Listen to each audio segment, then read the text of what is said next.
எனக்கு தெரிஞ்சு 80-90% நபர்கள் எல்லாரும் இந்த படத்த பார்த்திருப்பீங்க. சப்போஸ் யாராச்சும் போய் பார்க்கலன்னா, தயவு செஞ்சு போய் பார்த்துருங்க.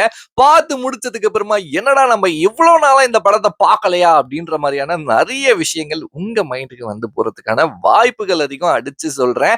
ஹாரர், ஃபேண்டசி, த்ரில்லர் இந்த ஜானர்லாம் புடிச்ச உங்களுக்கு இந்த படம் நல்லாவே வொர்க் ஆகும். இந்த ஜானர்ஸ் உங்களுக்கு பிடிக்கலனாலும் பரவால்ல. இந்த படத்த ட்ரை பண்ணி பாருங்க. இந்த படம் உங்களுக்கு பிடிக்கிறதுக்கான வாய்ப்புகள் ரொம்ப, ரொம்ப, ரொம்ப அதிகம். என்னடா இவ்ளோ ஹைப் குடுக்குறேன் அப்படின்ற மாரிலாம் நீங்க நெனைக்கலாம். ஏன்னா படம் அவ்ளோ தரமா இருக்கும். அதனால தான் இவ்ளோ ஹைப் குடுக்குறேன். இந்த படத்த சம்பந்தப்பட்ட ஒரு சின்ன இன்சிடென்ட்ட சொல்றேன். இந்த படம் ஆரம்பத்துல ரிலீஸ் ஆகும்போது பெருசா போகல. அதுக்கப்புறமா ஓடிடில ரிலீஸ் ஆனதுக்கு அப்புறமா ஒரு நல்ல ரெஸ்பான்ஸ் பெற்றது.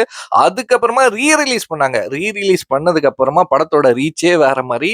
சோ இந்த படத்தோட பட்ஜெட்டே 15 கோடி ரூபாய் தான். ஆனா ரிலீஸ்ல மட்டும் இந்த படம் 38 கோடி கிட்ட கலெக்ட் பண்ணுச்சு. அப்ப இந்த படம் எந்த மாரி இருந்திருக்கும்?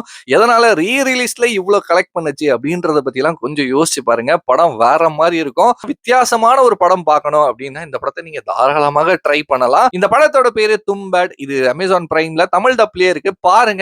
பார்த்துட்டு எப்படி இருந்துச்சு அப்படின்றத மறக்காம என் கூட ஷேர் பண்ணிக்கோங்க. பாய்.